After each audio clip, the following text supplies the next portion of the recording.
Have you ever stood in the middle of your kitchen and forgotten why you went in there, or stared at someone's face, your neighbor, your niece, and felt a terrible panic because their name just vanished from your mind? Or worse, have you ever broken a promise to someone you love, not because you didn't care, but because you simply forgot? I have. And let me tell you that moment, when your grandson's voice changes, when he stops calling like he used to, it feels like losing a piece of your soul. But what if I told you there's something so simple, so small, just 3 minutes a day, that helped me take my memory and my life back? Let me show you how. Step 1. Age-related memory decline. I never imagined forgetting would feel like slowly disappearing. At 88, I didn't just misplace names or forget why I walked into a room. I felt like I was slowly slipping out of my own life. I'd pause mid-sentence because I couldn't recall a word. I'd stare at a loved one's face and blank on their name. Sometimes, I'd stand in front of the fridge with no clue what I was looking for. At first, I laughed it off. I'm just getting old, I told myself. But deep down, I was ashamed. Each time I forgot something, I felt a little less like myself. And the worst part, I believed it was normal. That losing your memory was just part of the deal when you grow old, like gray hair or aching knees. But then came the day that broke me. My grandson Ethan had called me weeks earlier, excited about his school performance. "Promise you'll come." "Grandpa," he said, and I had promised. But on the day of the event, I stayed home. Not because I didn't care, but because I had completely forgotten. When his mother called, upset and confused, I had no answer. And when I heard the disappointment in Ethan's voice later, I felt something shatter inside me. That moment, it wasn't just about forgetfulness. It was about losing connection, losing trust. And for the first time, I feared I was becoming invisible to the people I loved most. 2. The transformation that came from a simple habit change didn't come with a miracle pill or an expensive gadget. It came from something so simple. I almost didn't believe it at first. 3 minutes of mindful breathing each morning. The idea came from my granddaughter, Lily. She's 20, sharp as a tack, and studying psychology at university. One afternoon, she noticed I seemed distracted, lost in thought.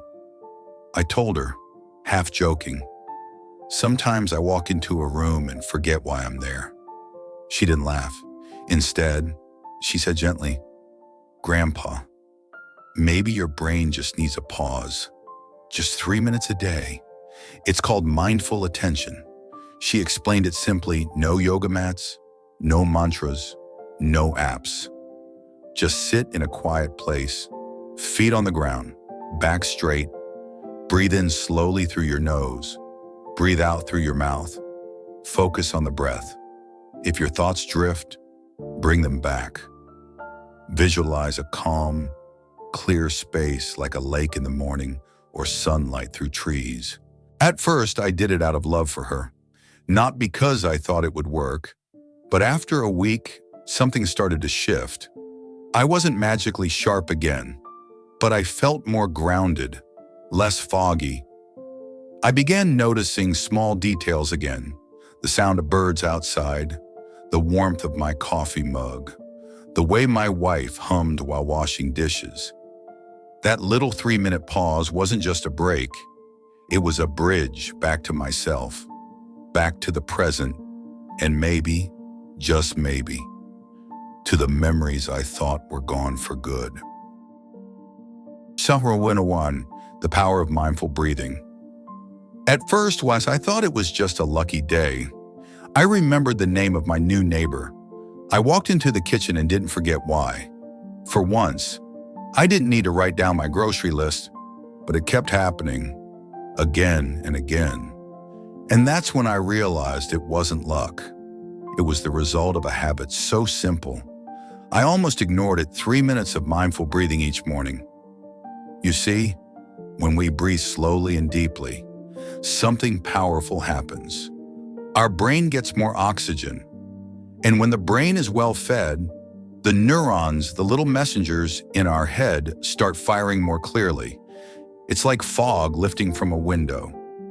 More than that, mindful breathing wakes up parts of the brain that usually slow down with age, like the hippocampus, which helps us store memories, and the prefrontal cortex, which helps us stay focused and make decisions.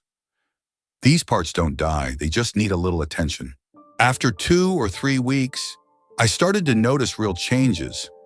I remembered appointments. I could follow conversations without drifting off. I even felt more present around my family. But the biggest surprise, I felt calmer, more confident. I laughed more. I slept better. I even cracked a few jokes at the dinner table and got a few laughs. It wasn't magic, just breathing. Just 3 minutes. And honestly, those 3 minutes gave me back pieces of myself I thought were gone. 4. What most older adults get wrong for a long time, I told myself. It's normal to forget things at my age. And maybe you've said the same. We hear it everywhere. You're just getting old. That's part of aging. It happens to all of us. So we accept it. We stop fighting. We repeat the same routine every day. And without realizing it, we stop challenging our minds. That's what I did. I stopped trying to learn new things because I thought I wouldn't remember anyway. I avoided conversations, afraid I'd forget a word. I even stopped reading books I told myself my brain couldn't keep up anymore. But all of that wasn't protecting me. It was hurting me. This kind of thinking is what I now call passive aging, when you let time carry you instead of taking the wheel. When you shrink your world out of fear or shame. And sadly, it's what many older adults fall into. But there's another way. Active aging.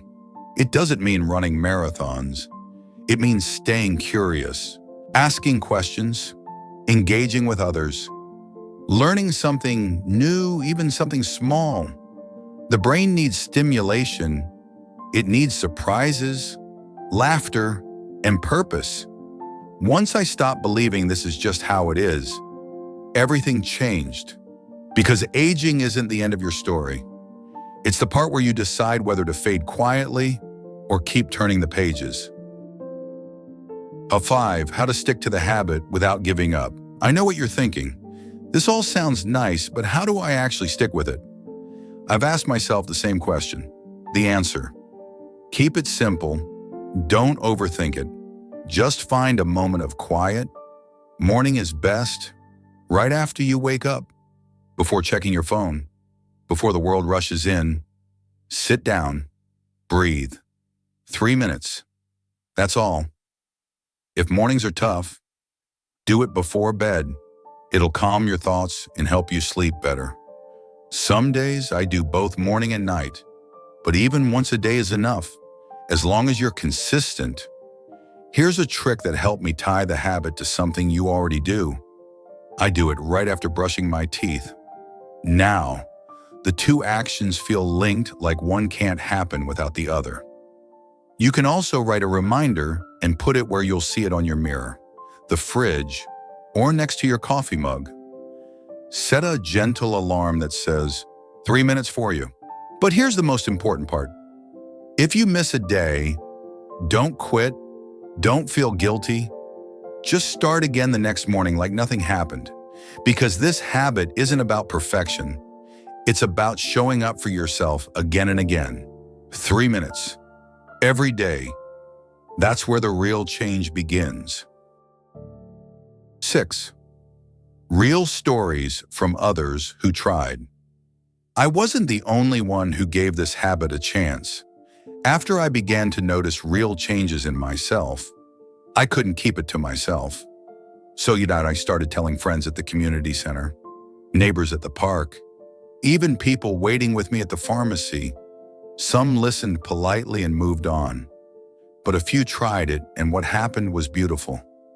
Helen, 79, had been feeling foggy for years. She once told me, "Sometimes I walk into a room and just stand there, lost." But 3 weeks after starting her morning breathing, she called me with excitement. Today I remembered my daughter's birthday without looking at a calendar. First time in years. But more than her memory, it was her spark that returned. Her voice sounded lighter. She laughed more. Then there's our mom, 83, a proud but skeptical man. He once said, "At my age, what's left to save?" But after forgetting his grandson's name at a family dinner, something shifted. He began practicing slowly, every other day. A month later, he said, "Yesterday I told my great-granddaughter an entire story without losing my words once." But here's the thing. The people who stuck with the habit saw results, not just in memory, but in confidence, mood, and connection. Those who gave up early, they often said, "I didn't feel anything." Of course not. A flower doesn't bloom in a day. This habit works, but only if you give it time to take root. 7. More than just memory. In the end, this habit gave me something far greater than memory. Yes, I remember names again. I remember why I walked into a room. I even remember the small stories my grandchildren tell me. But what truly changed was how I feel. When your mind clears, your heart opens. I started reconnecting with my family, with my past, and with myself. Conversations felt warmer. I looked people in the eye again. I laughed without fear of forgetting what I was saying. My wife said one evening, "You've been more you lately."